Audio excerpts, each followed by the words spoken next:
kalau kita berbicara tentang masa sulit, kesedihan, saya selalu percaya bahwa setiap pengalaman pasti membawa pembelajaran. Yes. Oke, nah sekarang pelajaran terbaik yang hidup pernah berikan untuk kamu sampai saat ini. Pelajaran terbaik Selain pelajaran matematika, fisika, iya. kimia. Aduh, susah lagi kalau inget-inget. Pelajaran terbaik selama ini adalah hubungan kita sama diri sendiri menurut aku.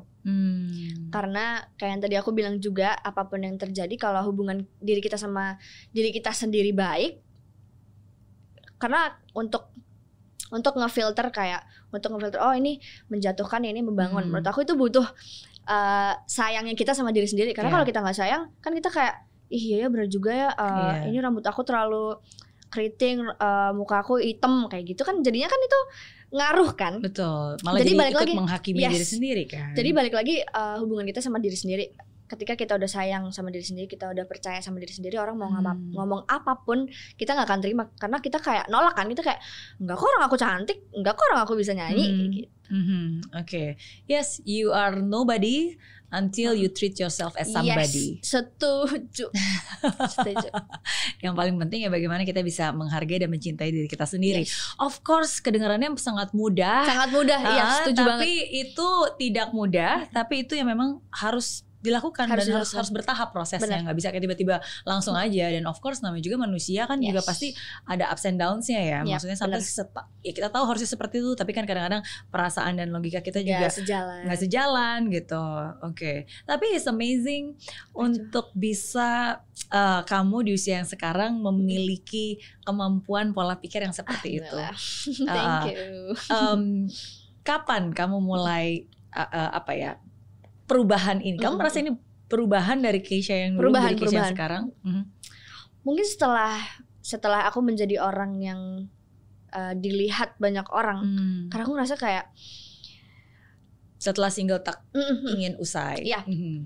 Bahkan setelah Indonesian Idol, kayak banyaknya. Jadi aku dulu nggak yakin banget untuk ikut Indonesian Idol karena aku nggak punya apa-apa nih, nggak punya bekal kan. Terus ketika aku memutuskan untuk ikut, itu aku juga masih setengah-setengah kayak, nanti selesai Indonesian Idol, aku balik lagi nih sekolah main-main. Jadi aku merasa hidup aku bakal normal lagi, bakal balik seperti yang aku inginkan, seperti kayak sekolah pulang, sekolah main pulang, sekolah main pulang gitu. Tapi nyatanya kan enggak.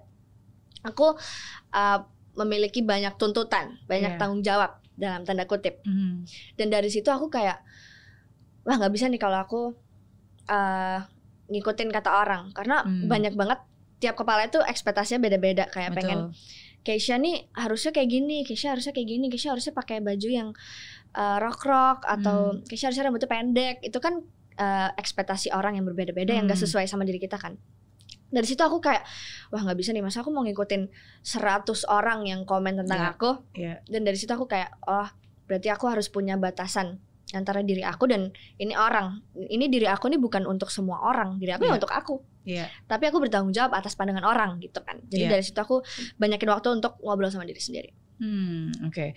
Apa komentar atau pandangan mama tentang misalnya kadang-kadang kalau misalnya kamu lagi sedih gitu kan, pasti kan orang tua juga ingin menghibur atau make sure anaknya juga nggak terlalu terbawa dengan kesedihannya. Mama aku adalah orang yang sangat kuat, papa aku juga. Jadi aku selalu cerita. Aku kayak yang aku bilang, aku selalu cerita, Ma aku lagi ini atau kayak lagi jauh sekarang, kemarin video call atau teleponan. Mereka selalu bilang kayak, nggak apa-apa, ini namanya proses. Terus kamu apa? Nggak ada kan?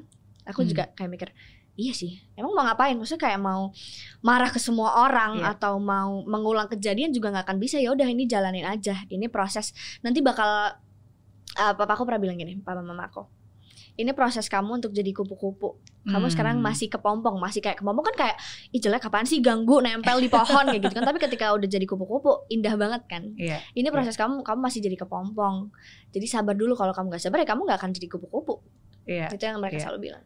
Dan itu indah banget. Aku kayak, oh iya benar. Betul. Dan itu aku setuju banget. Karena satu hal yang memang tidak mudah tapi perlu untuk dilalui. Dan sama seperti kepompong itu sebelum jadi kupu-kupu ya, dia tuh harus jungkir balik. Yes. Karena biasanya kan kepalanya di atas, tapi dia harus kepalanya di bawah. Kepalanya gitu. di Dan bawah. sometimes kadang-kadang dan terikat kan, maksudnya dia nggak bisa gerak, dia nggak bisa ngapa-ngapain, Setuju. gelap, dia bahkan nggak tahu dia akan berubah menjadi seperti apa. Dia hanya tahu ini gelap, kepala saya di bawah, ini dunia saya kayak jungkir balik. Ini saya mau ngapain? Saya mau ngapain? Ini saya bakalan tetap hidup atau enggak nih gitu kan? Ya tapi if you really trust yourself dan percaya bahwa memang ada orang-orang yang memang sayang sama kamu dan mensupport kamu, iya this too shall pass. Ini juga pasti akan berproses dan akan terlalui gitu. Oke. Ya, you have a very very supportive parents. Iya, aku bersyukur banget aku dikasih keluarga yang sangat amat suportif. Apa nasihat yang paling diingat dari mama untuk kamu? Apa ya? Banyak banget. Selain yang tadi kayak ini proses nikmatin bla bla bla. Mungkin ini jangan setengah-setengah ketika ngelakuin sesuatu. Kalau kamu mau ini ya udah kejar sampai dapat. Kalau nggak mau ini ya udah bilang, nggak usah digubris lagi. Kalau bener-bener misalnya ada A dan B, kamu pilih A, udah jangan nengok ke belakang untuk lihat yang B. Kamu bener-bener harus yakin oh A ya udah aku harus jalan terus lurus, apapun yang terjadi, apapun yang ngeganggu, kamu harus selesain si A ini. Oke. Kalau dari papa? Dari papa sama sih sebenarnya, karena mereka selalu aku teleponnya selalu barengan kan, kayak pa ma jadi mereka selalu gitu. Yang mana yang lebih galak biasanya? Yang lebih galak mama lebih tegas. Kalau papaku tuh yang kayak ya nggak apa-apa, karena anak perempuan gitu. Iya, jadi lebih mungkin mengajarkan. Kalau sama papa kan kayak iya nggak apa-apa, kayak gitu nggak apa-apa, kayak gitu. Kalau mama yang kayak kenapa? Kayak gitu. Kayak tegas gitu. Ya tapi memang harus ada salah satu yang tegas sih. Ya tegas itu kalau saya selalu bilang tega tapi ada sayangnya. Karena kalau enggak ya jadi lemah anaknya. Benar.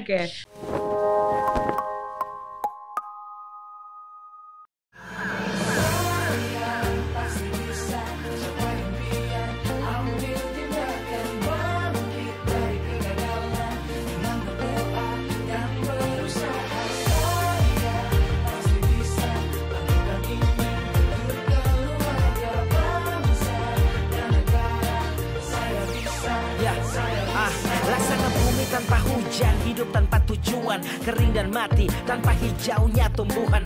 Demikian kalau mimpi tak kunjung terjadi, patah hati terseok setengah mati, terikat oleh lelah resah, ingin menyerah, tak lagi kuat berjalan, ingin ku rebah. Ya tunggu dulu kawan, ini belum akhir, semangat yang pulih akan mengubah takdir. Kesempatan terbuka, nasib akan berubah, pedih dan sakit di saat ini kan terlupa. Mulai sekarang ambil